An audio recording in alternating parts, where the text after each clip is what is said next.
Okay, so I wanted to ask you, okay, let's start some bodybuilding current events topics. Sure. Some interesting things that are going on. Like Mhm. one thing, for example, is that I think this is mostly from Generation Iron. Generation Iron was interviewing, I'm sure you saw the interviews with George Farah.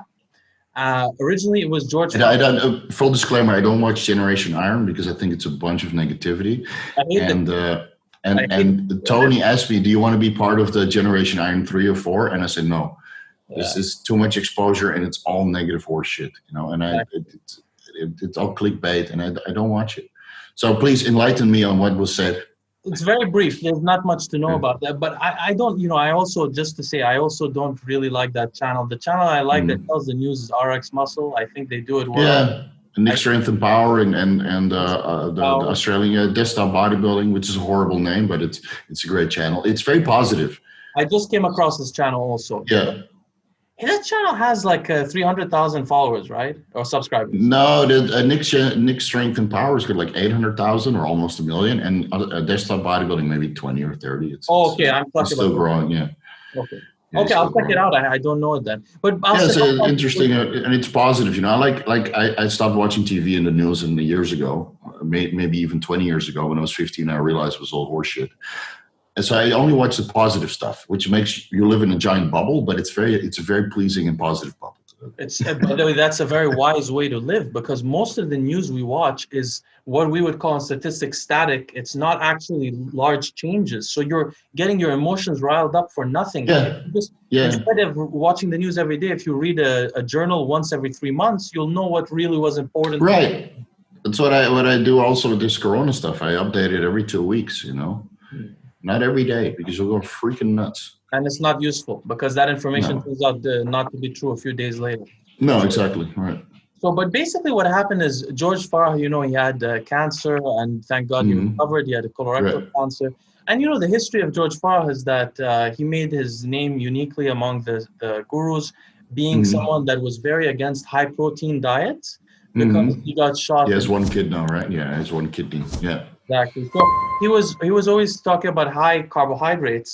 And Mm-hmm. I didn't know much about insulin, but in his interview, he had a long interview. Basically, he was saying that he discovered through his experience with cancer that there's a lot of danger with these high carbohydrates, which of Mm-hmm. course there is because most of the cancers live off sugar easily, except Yeah. for skin Mm-hmm. cancer, a couple of others. So he said that, but then he also said basically a large statement, which of course Generation Iron clipped and made it as controversial as possible, which was that Yeah. insulin is the worst thing that happened to bodybuilding. Something like that. He said it's very Mm-hmm. bad, very dangerous. It's the worst thing. I regret ever recommending it. Then RX Muscle, Dave Palumbo brought on Milos, and Milos and Mm-hmm. talked about insulin together. Yeah, I saw that one. Yeah. I Okay, saw that perfect. one. And that's Yeah. the important one because that Mm-hmm. the first one was just so basically. I wanted to ask you what. Of course, I know you have very unique opinions on insulin, which are very advanced.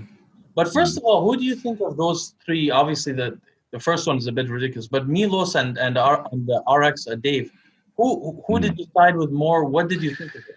The problem is they're all right, Yeah, but it depends on which circumstance. exactly. I mean, insulin abuse with a lot of sugar and a lot of food, and those inter-workout carbs. Yeah, they ruined bodybuilding from a perspective that everybody got IFBB pro bellies, right? And they don't do that so much anymore. So the waxy maize and the dextrose, and then a ton of branch BCAAs inter-workout or post-workout with 50 units of insulin. That was being done. Yeah, and it all gets stored as visceral fat, and these guys don't want to fast. Yeah, exactly. So the visceral fat never goes away.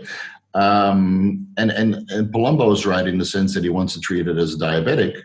And Milos is right as he wants to supply the anabolism and feed the nutrients. But he has a little bit a better approach. And if I'm going to compare all three, I'm going to lean towards a combination of Palumbo and Milos, because my insulin recommendations are always moderate.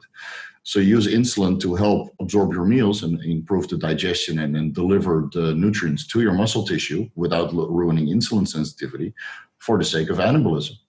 But I don't feel that it's necessary to force all the nutrients in while you're training. First of all, they will increase your body temperature way too much, and it's impossible to do in Thailand or some of the country. Yeah, because I have a lot of clients in hot countries, right? So it's impossible to do insulin pre-workout because you'll melt from the inside. because your metabolic rate goes up so high, and all those carbs being replenished, right? So you're constantly burning carbs, and it's very anti-catabolic. But as a return, you produce a lot of body heat. That's why I like keto, because burning ketones and body fat or fat stores is less thermic compared to burning carbs. So it works, but Milos's strategy works if you're a 120 kilo freak. But a lot of people forget that, is that not a lot of people are 120 kilo freaks. Not everybody's 250, 270 pounds.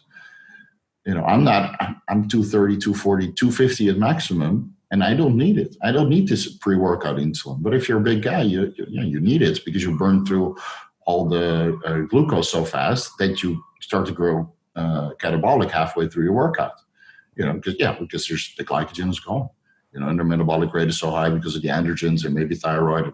You never know what the cocktail composes of completely, because the pro coaches are never 100% honest, and they shouldn't be, because again, an 80 kilo guy is going to copy what a 120 kilo guy is going to do. And I see that sometimes in the comment fields, is when I talk about something, it's a little bit specific, and then some 60 kilo kid is going to duplicate it, and it's not everybody has the intellect to understand that everything is a step-by-step process. So most people would be better off following Palumbo's strategy, by just treating themselves as diabetic and replacing some of the pancreatic insulin with exogenous insulin. And then when they get up to 120 kilos, they can contact Milos or me or another coach that knows how to do insulin well, and then we guide them through the process. Now, I think this was a great analysis.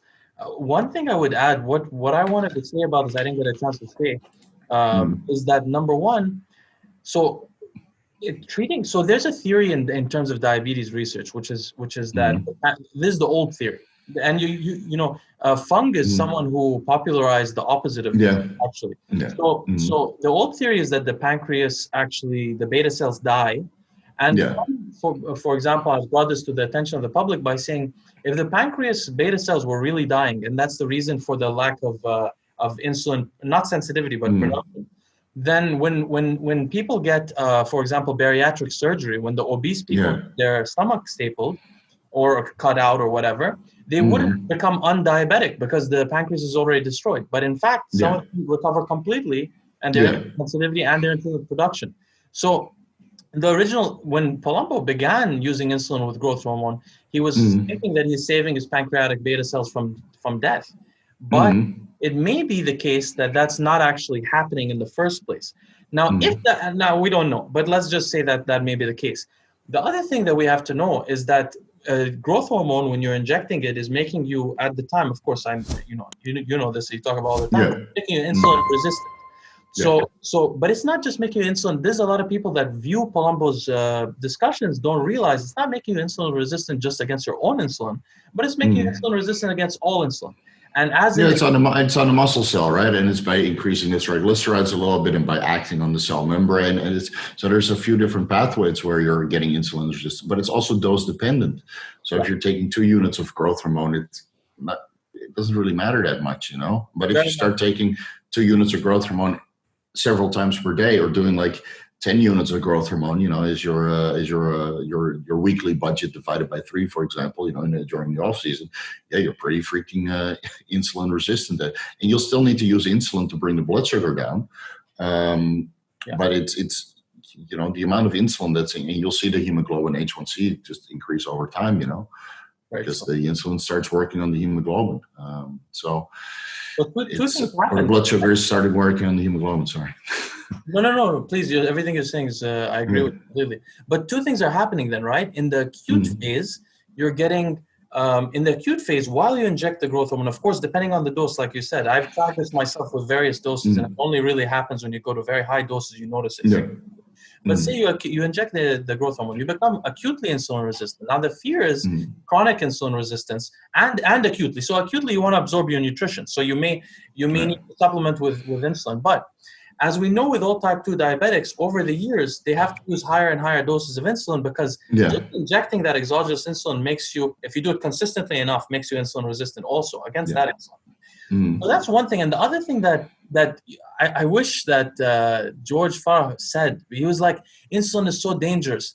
But I think he was talking about dying quickly, but not Mm, talking about the concept that hyperinsulinemia, having high insulin mm, all the time, which, for example, you don't have because you have a ketogenic diet. That's actually, right. you're saving the insulin for when you want to use it as a hormone to keep you Yeah, anabolic, but you're keeping yourself safe from the hyperinsulinemia, which is exactly. correlated to cancer, cardiovascular disease, everything.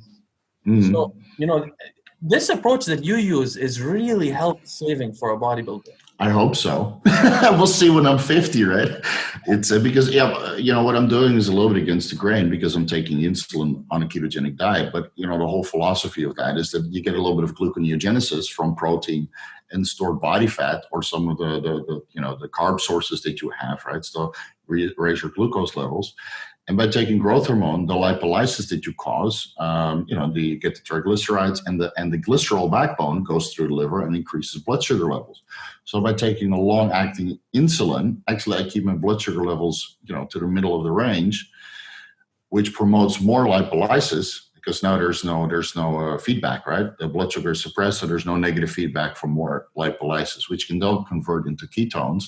And that's why my ketones are pretty high. And as long as I drink enough water and my electrolyte is stable, I don't go into crazy ketogenic acidosis, which is also a risk when you're fasting, right? I mean, a ketone with this strategy, it can go pretty high. So I'm managing everything the best I can, but it's when I take a little bit of long-acting insulin on a ketogenic diet and my fat intake, it just keeps all the blood sugar levels nice and stable. But of course, a Humalog injection would be a little bit risky because it's so fast acting.